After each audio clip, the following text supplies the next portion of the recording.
How you doing? I'm Andre Hunter, head basketball coach at St. Stephen St. Agnes School. I'm Riley Jacobs. I'm a senior at St. Stephen St. Agnes School. All right, so we definitely here the MLK Classic. So this question would be for both of y'all, and we'll one at a time. So far as Martin Luther King, talk about Martin Luther King and his dream, and how does that resonate to Of course, I go first. I mean, his dream is I think in a sense we're kind of living it. For us, right? Going to the school that I went to, St. Stephen's, the school I coach at, St. Stephen's, right? To see the mixed culture there, seeing everyone kind of getting along, helping each other, regardless of what race or where they come from, right? I think that's kind of it, right? I don't think we can ever really truly achieve it from actually a purity standpoint, but progress, right? I think we're at a point where we can be in the same place, we can work together, we can kind of do those things. So, I mean, for us, I think we're living it, right? We at being African Americans in a predominantly white school, right? Thriving, doing well, done well while I was there. I think that was it, where we can put ourselves in situations where we can do well and have success no matter what environment we're in. Yeah, it definitely resonates with me. Like how I can go to a school where I'm a minority, but it's still a mixed, diverse community. But I'm a minority in it, and I can still feel accepted, welcome. Like all of them love me when I go there. you? Okay, so definitely want to talk about like how the season been going along, and is any other goals that you want to reach for the second half of the season? So the season's been going amazing. I mean, with this law or with this win today, we're 15-2. Um, Before the season started, we wanted four championships. First, we wanted our own championships, Levy Thompson, and then during a winter break, we go up to Governor's Challenge. We wanted that. We got both of those, and now we're just looking forward to our conference and then state championship. Okay. He said it best, right? We set our goals for ourselves, set them high, right? Got really good competition in the league. It's not going to be easy. It's going to be extremely hard to get there. I think the guys have been focused and dedicated to that. I'm more proud of this group because of how well they play together. Okay. They're really bought into what we've been trying to do. I mean, it's been 3 years, right? And we got to the point where they understand it. They see the success of paying attention and listening to the details of the things we're talking about. And it's paying off for them, right? I think that we can just keep going, keep going. It's seasons, any other season, right? It's up and down, but I think for overall, we kind of been striding to the right position. So hopefully in the second half, we can keep that going, right? That's the goal. We're now in conference, so every game's gonna be rough. In our conference, like there's no light game. Like every team you play, they're coming at you no matter what. So we just got to be prepared for any and everything. And I think preseason, non-conference games, kind of got us ready for that. Played a really good competition. Some games, some blowouts, some games really close, right? So kind of figure out how to win within the parameters of the game. So I'm just looking forward to those guys just keep having success, and keep playing well. Okay. But is it anything like specifically that you want to see your team do differently in the second half of the season? Yeah, I want to see them communicate. Right, we do that well, and I see them talk all the time. Sometimes I can't get them to stop talking, right? But I think it's the little things that we focus on is what's going to help you be a better college basketball player, right? And it's sometimes the small things. All my guys are not Riley Jacobs where they can dominate the game and be a superstar, right? Like it's the other things that they got to learn to be really great and be impactful, right? And I think a lot of guys have bought into that, but overall, we have to communicate a little bit better, right? We have to do the little small things. We got to box out a little bit better. So with this group, it's nothing big. It's nothing huge. I think we're doing all the big things well. It's the little things I think we can do better that makes the big things a little bit easier. Okay. So I'm gonna go back to you, coach, real quick. So in this environment now, right, where everybody is focused on individualism, right?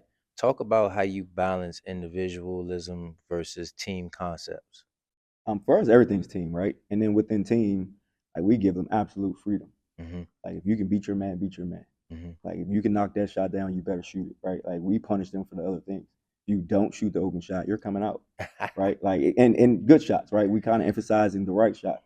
Guy drives, draw two, kick it out. You got to be ready to shoot those. Miss or make, we don't care. Like we trust all our guys to make shots. We trust all our guys to make the right play, make the right decision, and I expect them to do that.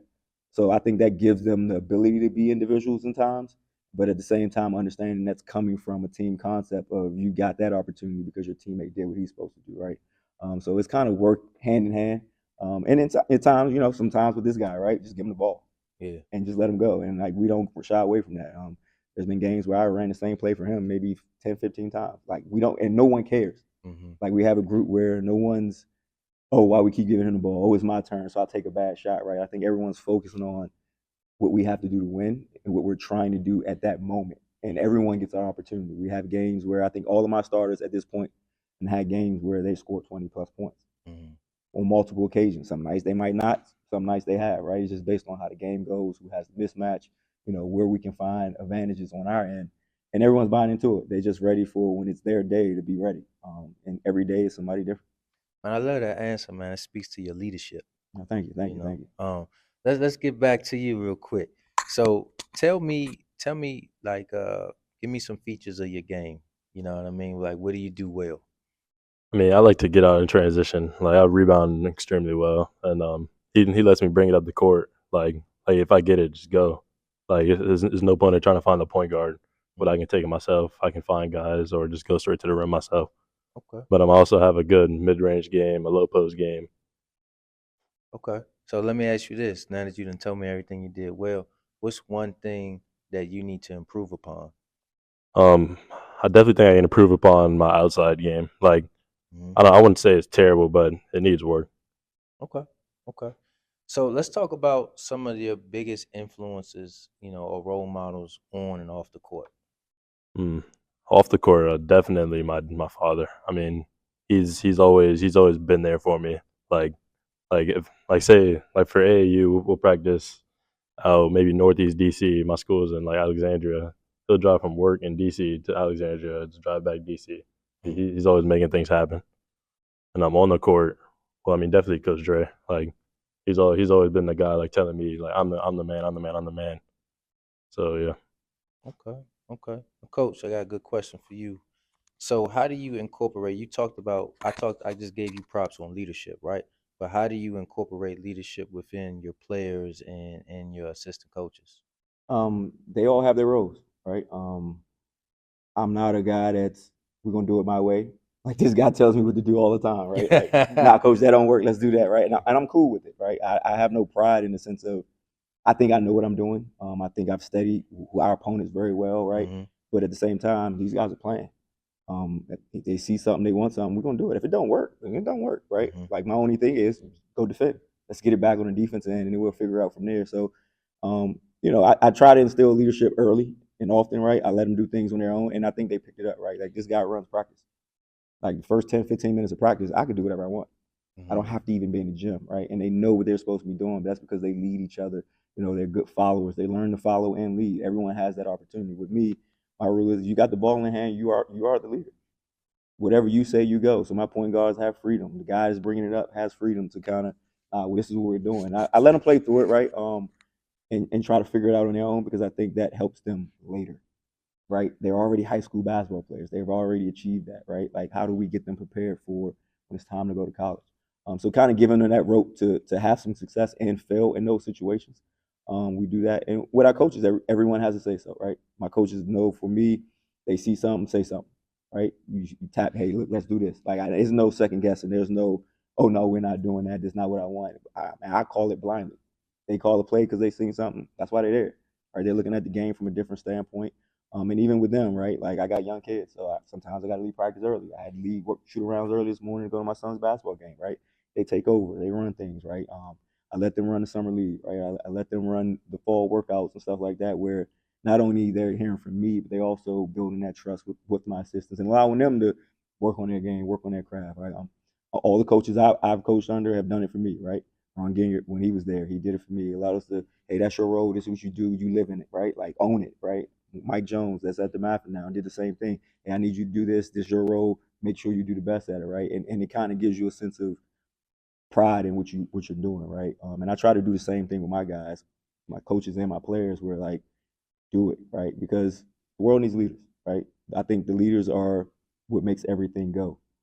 Anybody can follow. Okay, you tell me to do that, cool, right? Good But leaders it's have tough to to follow. follow It's too. it's tough to follow, right? But if you got a good leader, it's not because that leader is going to make you feel like you're following is you leading at the same time. So I try to do that with them, right? I do it in my professional career, right? I lead older individuals, right? I lead colonels and lieutenant colonels at work, right? have been doing it for 20, 30 years, like probably longer than it's my age. But being able to make people feel like what they're doing matters.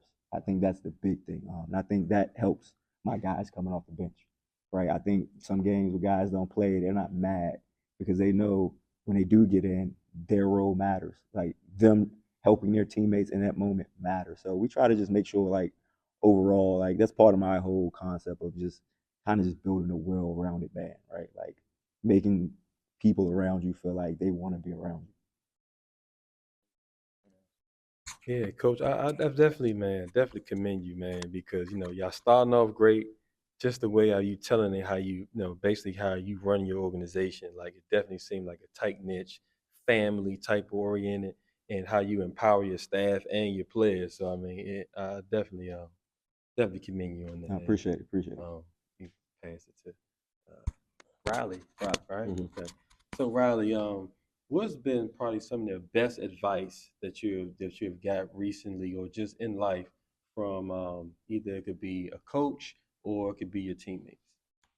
Um, I think definitely one piece of advice that really stuck with me. It was my sophomore year when I first transferred to St. Stephen St. Agnes. It was after our basketball season. Coach Dre told me to run track, and that really helped out with my my explosiveness, just my general speed to help me jump better. Like I turned in. I started as maybe a goofy kid out there, but then I turned into really actually being able to jump both legs, like sprint, get out really fast. Okay. I like that. So let's talk some sports for a minute, right? Like, who do you guys like watching outside of? I mean, I know y'all watch in high school, but who do you watch in college or maybe in the pro? Well, the pro definitely my favorite player is LeBron James. I've been watching him since I started watching basketball. Okay, okay, coach. I don't really have a favorite. It's kind of a weird question because I like watching women's basketball. No, no, no, Like no. I since I've been in college, Uh-huh. like I watch college basketball all the time, right? Yeah. But I really like enjoy sitting down and watching women's college basketball because of it's more coaching, it's more strategic plays, it's more concepts that's involved. They got to really rely on doing things the right way versus being able to fly and run around and jump Yeah. everywhere, right? So I enjoy that from a younger age, right? Mhm. It's always good. I was never a big dunker and all that, so that didn't even matter to me, right? So I'm a big women's college basketball watcher. Okay. I love the WNBA, being that when the NBA is over and it's the summertime and we got some basketball to watch. But I don't have any individual. I just kind of watch, right? Like, and now that I've been coaching, I kind of love the situation, time and score situations. What is the coach calling? What are they looking for? Who are they getting the ball to? So I kind of watch it from a different angle now, Yeah. which I can do it all day, right? My wife hates it. Like I can sit there and Uh-oh. watch college basketball all day long. Pros not so much, just because for me, like it's cool to know what's going on and cool to watch it, but I don't think these guys are gonna benefit from me watching pros, and I'm not gonna learn nothing from it. Nothing they're doing, I'm gonna teach them, right? So I'm always in that progression teaching mode where college, anybody that's on, I don't care who it is. If it's a good game, I'll scroll through. Okay, that's a 4 point game, and watch that, right?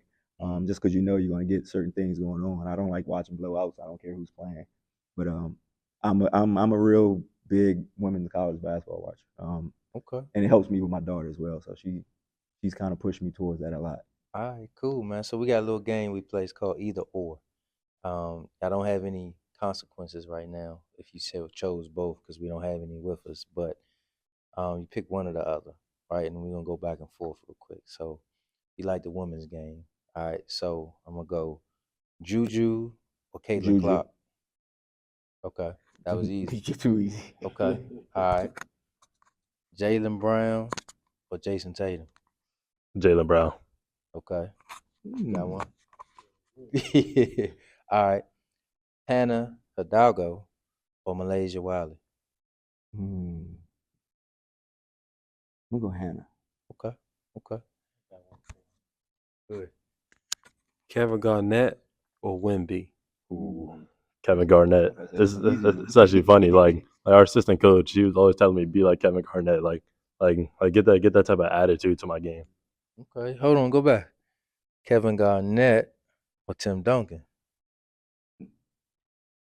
Honestly, Tim Duncan. Okay. All right. What's my girl? From LSU, Flo. I always mess her name up. Look, Flage. yeah, huh? Flage, or my girl Sellers from University of Maryland. I think it kind of picks who I already have on the team. That's That's a tough one. I don't think you can go wrong either way, so I'm gonna say both. Okay. I don't think you can go wrong either way. That's fair. Okay. All right. MJ or LeBron? Easy question for me, LeBron. Come on. All right, we're gonna end the show on that. We're gonna end the show on that one. All right. Can y'all just look at the camera and tell them, man, stay game related? Stay game related.